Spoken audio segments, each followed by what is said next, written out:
प्रिय विद्यार्थियों, नमस्कार। बीए द्वितीय वर्ष के दूसरे प्रश्न पत्र भारतीय राजनीतिक व्यवस्था के बारे में अपन अध्ययन कर रहे हैं। आज अपन अध्ययन करेंगे राज्य विधानमंडल के बारे में। क्योंकि भारत में संघात्मक शासन व्यवस्था है, जैसे तो यहाँ शक्तियों का विभाजन किया गया है। पूरे देश के लिए एक सरकार है जिसको संघ सरकार या केंद्र सरकार कहा जाता है, और फिर इकाइयों की सरकारें जिसे राज्य सरकारें कहा जाता है।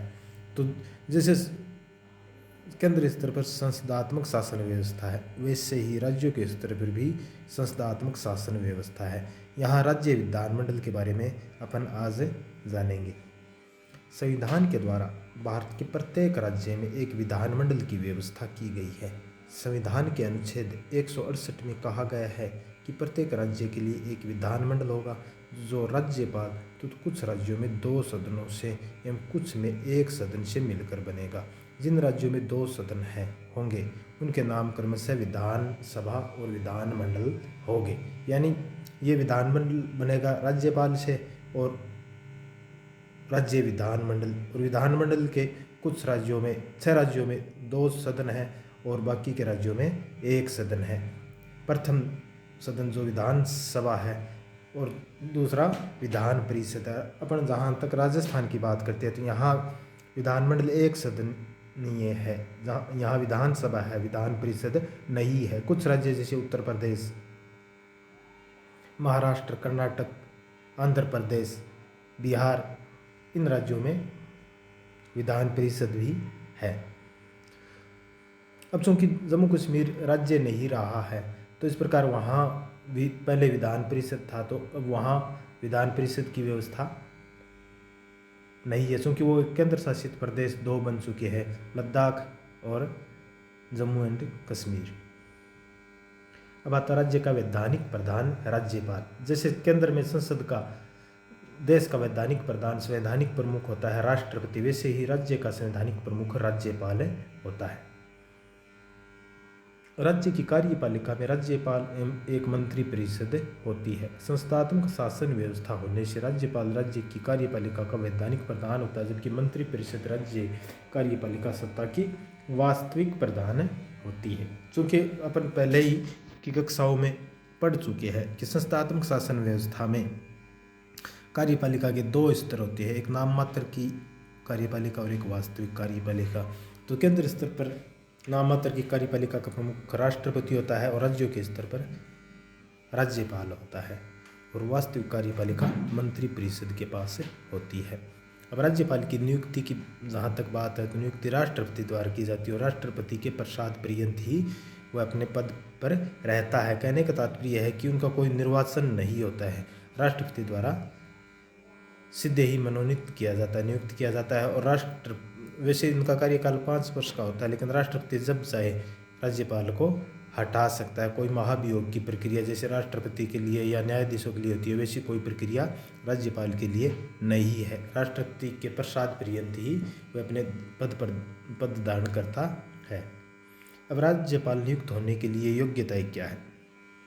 संविधान के अनुच्छेद 157 के अनुसार कोई व्यक्ति राज्यपाल नियुक्त होने का पात्र वही होगा जो भारत का नागरिक हो, जिसकी आयु 35 वर्ष पूरी हो चुकी हो और वो लाभ के पद पर न हो। जैसे राष्ट्रपति के पद की योग्यताएं हैं, वह भारत का नागरिक होना चाहिए, आयु कम से कम 35 वर्ष, तो लगभग वही योग्यताएं राज्यपाल में के पद के लिए भी है।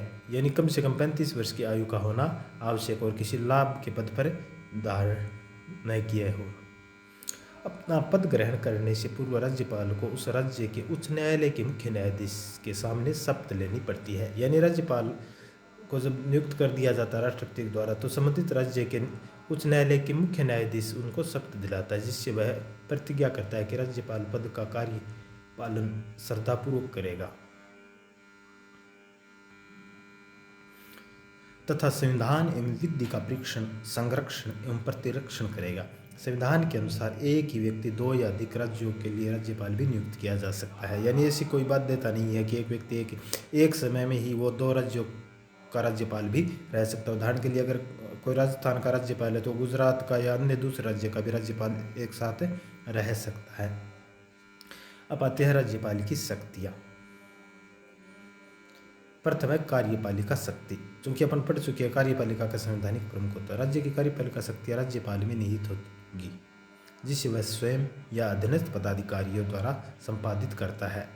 वह मुख्यमंत्री की नियुक्ति करता है तथा उसके परामर्श से अन्य मंत्रियों की भी नियुक्ति वह करता है। यानी यहाँ ये ध्यान रखने योग्य बात है कि मुख्यमंत्री की नियुक्ति राज्यपाल करता है, लेकिन अन्य मंत्रियों की नियुक्ति वह मुख्यमंत्री के परामर्श से करता है। वह महाधिवक्ता लोक सेवा आयोग के अध्यक्ष और सदस्यों की भी नियुक्ति करता है।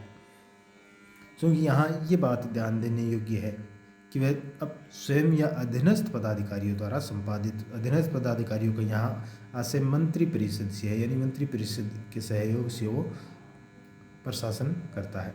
बात दूसरी है विधायी शक्तियाँ। राज्यपाल राज्य की व्यवस्थापिका का एक अविभाज्य अंग है। अपन शुरू में ही पढ़ चुके हैं कि राज्य के विधानमंडल में राज्यपाल और साथ में विधानसभा, या जिस राज्य में 2 सदन है तो विधानसभा और विधान परिषद, इन तीनों से मिलकर राज्य विधानमंडल बनता है। तो राज्यपाल राज्य की व्यवस्थापिका का एक अविभाज्य अंग है। वह विधानमंडल का अधिवेशन बुलाता है, स्थगित करता है और विधानसभा को विघटित भी कर सकता है।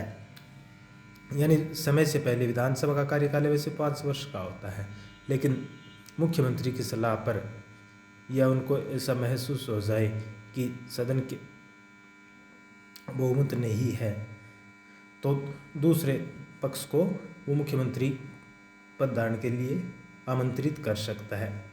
लेकिन जहाँ तक विधानसभा के विघटन की बात है तो मुख्यमंत्री के परामर्श से करता है। राज्य विधानमंडल द्वारा पारित विधेयक पर उसकी स्वीकृति आवश्यक है। यानी विधानमंडल के एक सदन या दोनों सदनों द्वारा कोई विधेयक पास हो जाता है तो उसके बाद में राज्यपाल के हस्ताक्षर होते हैं, तभी वह कानून का रूप धारण करता है। जब विधानमंडल का सत्र नहीं चल रहा हो तो अध्यादेश जारी कर सकता है। इन अध्यादेशों का वही बल तथा प्रभाव होता है जो राज्य विधानमंडल द्वारा पारित अधिनियम का होता है। यानी अध्यादेश का अर्थ यह है कि चूंकि विधानमंडल का हमेशा सत्र नहीं चलता है, तो जब सत्र नहीं चल रहा हो, ऐसी परिस्थितियाँ उत्पन्न हो गई हो कि कोई कानून बनाना आवश्यक है, तो इस स्थिति में राज्यपाल सीधे ही अध्यादेश लाकर कानून का बना सकता है। और जब विधानमंडल का सत्र शुरू होता है तो उसके बाद में उनको अधिकार होता है कि उस अध्यादेश को रद्द कर सकता है या वो सदन में पास कर सकता है। वित्तीय शक्तियाँ। राज्य विधानसभा में राज्यपाल की पूर्व स्वीकृति के बिना कोई भी धन विधेयक प्रस्तुत नहीं किया जा सकता। वह व्यवस्थापिका के समक्ष प्रतिवर्ष बजट प्रस्तुत कराता है। यानी धन विधेयक राज्यपाल की स्वीकृति के बाद ही सदन में, विधानसभा में प्रस्तुत किया जाता है, तो इनकी पूर्व स्वीकृति आवश्यक है। और इसके अलावा प्रतिवर्ष जो बजट व्यवस्थापिका के समक्ष रखा जाता है वो राज्यपाल द्वारा प्रस्तुत कराया जाता है, क्योंकि राज्य का वित्त मंत्री होता है, वो बजट प्रस्तुत करता है। अब आती है न्यायिक शक्तियाँ। वैसे तो न्यायिक शक्तियाँ न्यायपालिका के पास होती है, लेकिन राज्य विधि के विरुद्ध अपराध करने वाले व्यक्तियों के दंड को राज्यपाल कम कर सकता है, स्थगित कर सकता है, बदल सकता है और क्षमा भी कर सकता है। तो इस प्रकार ये कुछ न्यायिक शक्तियाँ भी उसके पास है। यहाँ ये ध्यान देने योग्य बात है कि राज्यपाल किसी भी व्यक्ति जो न्यायालय ने सज़ा दी है उसकी सज़ा को बढ़ा नहीं सकता, कम कर सकता है, स्थगित भी कर सकता है, बदल सकता है और पूरी तरह से क्षमा कर सकता है। और ये भी ध्यान देने योग्य बात है कि राज्य विधि के विरुद्ध अपराध करने वाले व्यक्तियों को ही वो क्षमा कर सकता है या उसके जो सज़ा मिली है उनको कम कर सकता है। बात यह है कुछ अन्य शक्तियाँ। वह राज्य लोक सेवा आयोग का वार्षिक प्रतिवेदन और राज्य की आय व्यय के संबंध में महालेखा परीक्षक का प्रतिवेदन प्राप्त करता है और उन्हें विधानमंडल के समक्ष रखवाता है। राज्यपाल राष्ट्रपति को राज्य के संवैधानिक तंत्र की विफलता के संबंध में सूचना देता है। संवैधानिक तंत्र की विफलता यानी राज्यपाल को ऐसा महसूस होता है कि राज्य का शासन संविधान के अनुसार नहीं चलाया जा रहा है या यहाँ संवैधानिक संकट खड़ा हो गया है, तो इसकी सूचना वो राष्ट्रपति को दे सकता है। और इस स्थिति में राष्ट्रपति को अधिकार होता है कि उस राज्य में अनुच्छेद 356 के तहत राष्ट्रपति शासन लागू कर सकता है। तो यह राज्यपाल की अनुशंसा पर राष्ट्रपति कर सकता है। तो इस प्रकार आज अपन राज्य विधानमंडल के बारे में कुछ जानकारियाँ प्राप्त की है कि राज्य विधानमंडल में क्या क्या चीज़ सम्मिलित है, यानी राज्यपाल और संबंधित राज्य के एक या दोनों सदन, एक सदन जहाँ होता है वो विधानसभा होता है, जहाँ दो सदन होती है वहाँ विधानसभा और विधान परिषद। इसके बाद में अपन राज्यपाल की नियुक्ति, उनकी योग्यता और उनकी शक्तियों के बारे में अध्ययन किया है। आगे अपन राज्य विधानमंडल के अन्य विधानसभा, विधान परिषद, इनके बारे में, उनके गठन के बारे में, उनकी संरचना के बारे में, इनकी सदनों की शक्तियों के बारे में अध्ययन करेंगे। तब तक के लिए धन्यवाद, नमस्कार।